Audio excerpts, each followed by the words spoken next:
March 1945. Deep in the heart of Nazi Germany, far from any front line, German guards at a prisoner of war camp heard something that made their blood run cold. A sound that shouldn't exist, a rumble that defied every map, every briefing, every assumption they had about this war. The front lines were hundreds of miles away. They were safe, protected, untouchable, or so they thought. What happened next would shatter not just the gates of that camp, but the very illusion of German control. This is the story of how General George S. Patton did the impossible, and how one sound changed everything. To understand the shock of what happened, you first need to understand what life was like in that camp. Picture this rows of weathered wooden barracks stretching across a clearing in the German countryside. Barbed wire fencing, rusted but still deadly, surrounding the entire compound. Watchtowers positioned at each corner, manned by guards who had grown comfortable in their routine. This wasn't Stalag Luft 3 or some famous prison camp you might have heard about. This was just another holding facility, one of hundreds, scattered across Germany, filled with Allied prisoners who had been captured during the fighting in France, North Africa, or Italy. The prisoners inside were a mix of American, British, and other Allied soldiers. Some had been there for months, others for years. They wore the same thin, tattered uniforms day after day. Their faces were gaunt, their bodies weakened by minimal rations, and the grinding monotony of captivity. Every day was the same. Wake up, roll call, watery soup. Hours of boredom punctuated by moments of quiet desperation. Hope was a luxury most of them had stopped allowing themselves. The German guards, for their part, had settled into an equally monotonous existence. Most were older men or young conscripts deemed unfit for frontline duty. They walked their patrols with the mechanical precision of people who had done the same thing 1,000 times. There was no tension here, no sense of immediate danger. The war raged on the Eastern Front against the Soviets. The Western Front was still far to the west, beyond the Rhine. Every official report, every briefing from command confirmed the same thing. This region was secure. The Americans were nowhere near. By March 1945, Germany was collapsing, but you wouldn't know it from this camp. The guards still believed in the fortress of Germany, in the idea that even if the Allies were advancing, it would be slow, methodical, predictable. Wars moved at a certain pace. Everyone knew that. Armies needed supply lines, rest periods, time to consolidate gains. The textbooks said so, history said so, and in early March 1945, deep in the German interior, there was no reason to think otherwise. Then came the rumble. It started so quietly that at first only a few people noticed. One guard on patrol stopped mid-step, tilting his head. Was that thunder? No.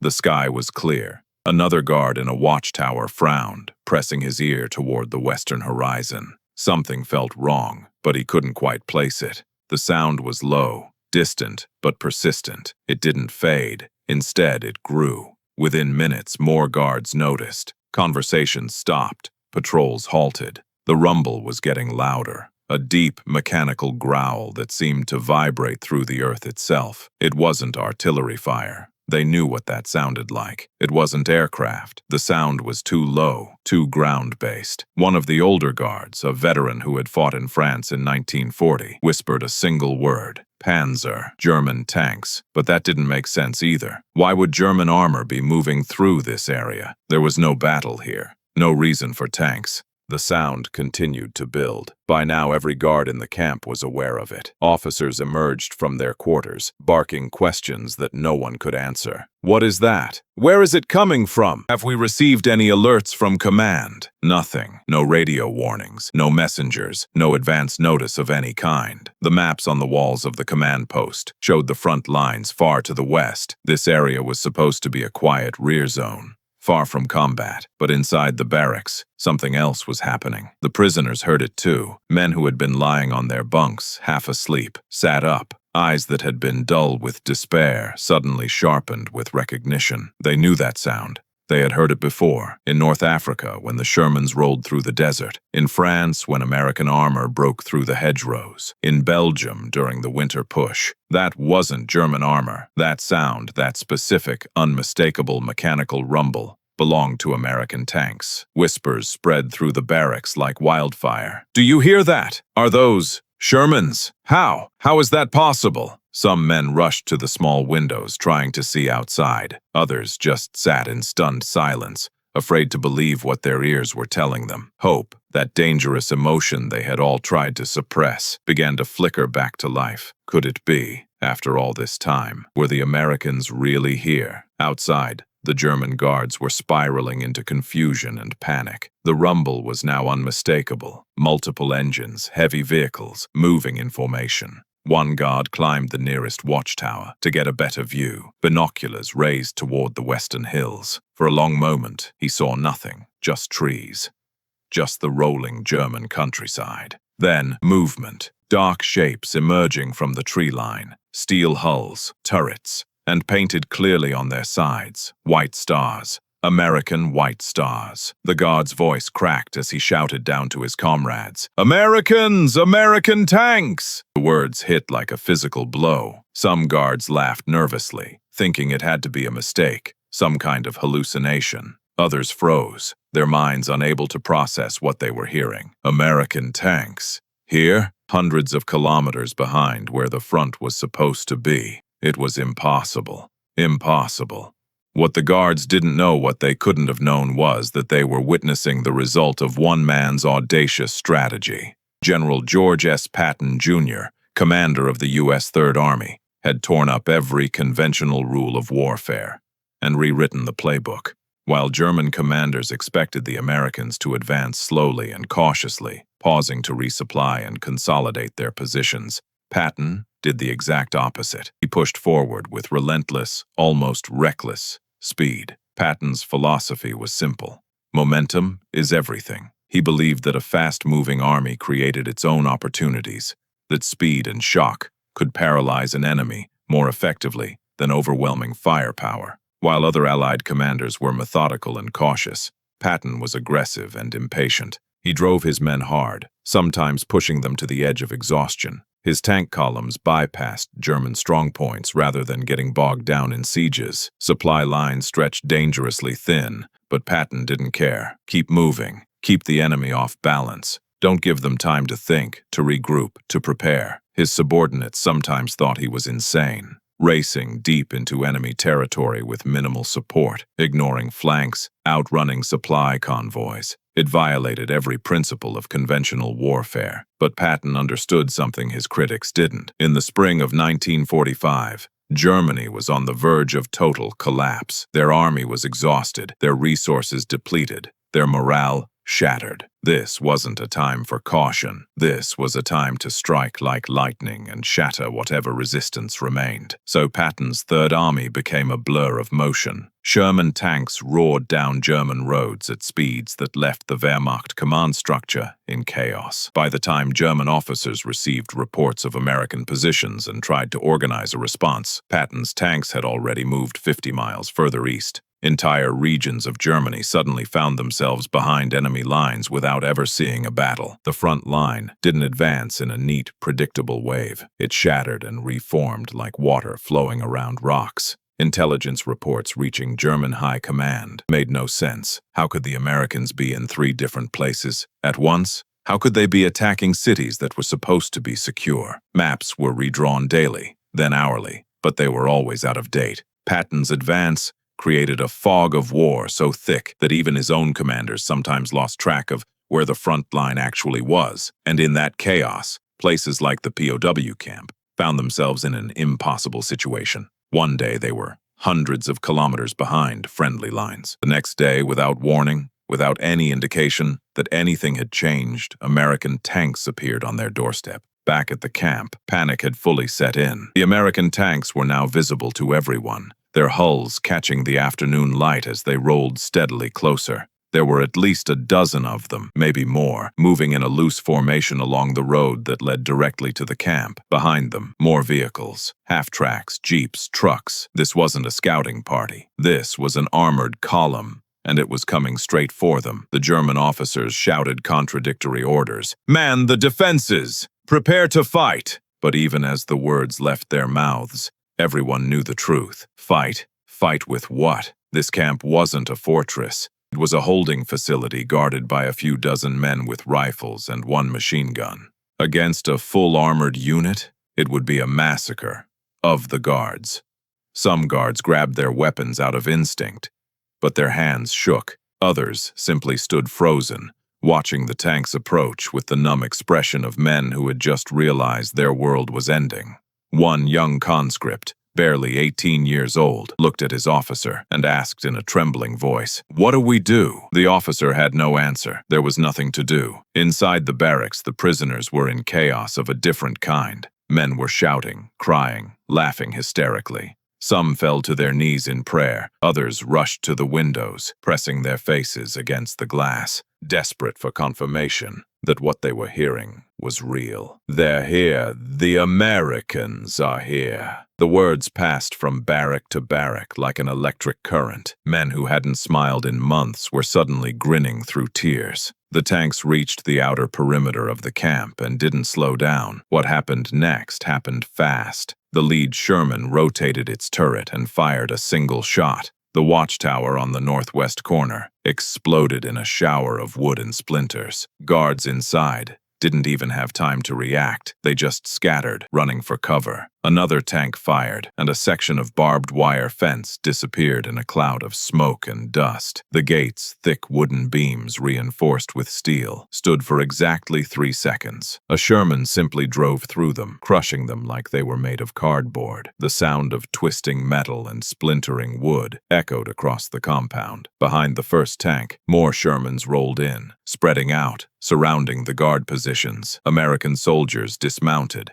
weapons ready, moving with the practiced efficiency of men who had done this before. Most of the German guards didn't even try to resist. Rifles clattered to the ground. Hands went up. Some guards ran into the woods, abandoning their posts entirely. A few officers tried to maintain some dignity, stepping forward to formally surrender, but their voices were drowned out by the roar of engines and the cheering that had erupted from the barracks. Barrack doors burst open and prisoners flooded out. Men who minutes ago had been too weak to stand suddenly found the energy to run. They rushed toward the tanks, toward the American soldiers, toward freedom. Some fell to their knees, sobbing. Others laughed and shouted incoherently. One prisoner, a British sergeant who had been captive for 2 years, walked straight up to a Sherman tank and placed both hands on its hull, as if he needed to physically touch it to believe it was real.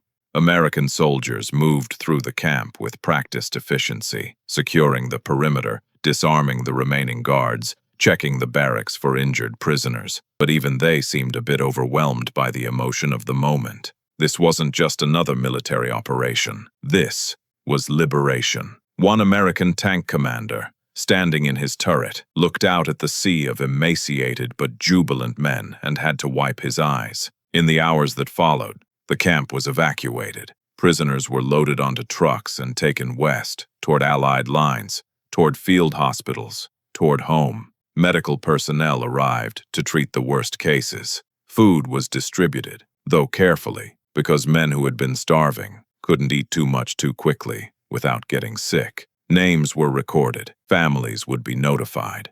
These men were going home. In the hours that followed, the camp was evacuated. Prisoners were loaded onto trucks and taken west, toward Allied lines, toward field hospitals, toward home. Medical personnel arrived to treat the worst cases. Food was distributed, though carefully, because men who had been starving couldn't eat too much too quickly without getting sick. Names were recorded. Families would be notified.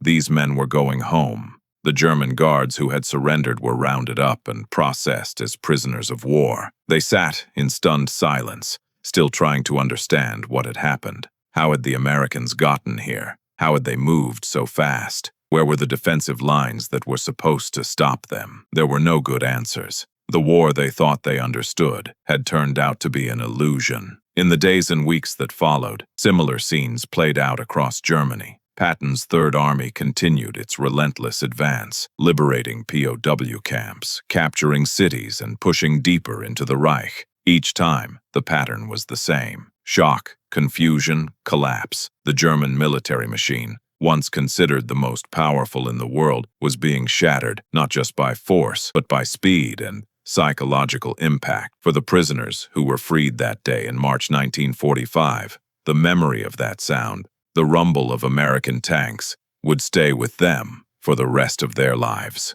It was the sound of hope returning, the sound of freedom arriving, when all hope seemed lost. Many of them later said they would never forget that moment, sitting in that barrack, hearing that rumble grow louder, realizing what it meant, and allowing themselves to believe, just for a moment, that maybe, just maybe, they would survive this war after all. For the German guards, it was a different kind of unforgettable memory. It was the sound of certainty collapsing, the sound of a war already lost, the sound of an enemy that moved faster than thought, faster than preparation, faster than fear. Some of those guards in the years after the war would speak quietly about that day, about how they felt the ground shake, about how they saw those white stars appearing out of nowhere, about how in that moment they realized that everything they had been told was a lie. Patton's strategy, that aggressive, relentless, almost reckless push, worked because it understood a fundamental truth about warfare. Battles aren't just won with bullets and bombs, they're won in the mind. When you move faster than your enemy can think, when you appear where you shouldn't be, when you shatter their assumptions about what's possible, you don't just defeat their army, you defeat their will to resist. The liberation of that POW camp wasn't a major battle. It didn't involve thousands of soldiers or change the strategic situation of the war. In the grand history of World War II, it's a footnote, but for the men who were there, both the prisoners who were freed and the guards who surrendered, it was everything. It was the moment when the abstract concept of "the war is ending" became brutally, undeniably real. March 1945, a rumble in the distance, a sound that shouldn't exist, and then American tanks appearing like ghosts, smashing through gates, shattering barbed wire, and freeing men who had given up hope. This is what happens when one general decides that the rules don't apply, that speed is a weapon, and that sometimes the impossible is just another word for not yet done. General George S. Patton didn't just liberate a POW camp that day. He destroyed the myth of German invincibility. He proved that audacity and momentum could achieve what caution never could. And he gave those prisoners something they thought they'd lost forever: their freedom, delivered on the treads of American steel. That rumble in the distance wasn't just the sound of tanks. It was the sound of the Third Reich's final days, and for the men who heard it, it was the sweetest sound they'd ever known.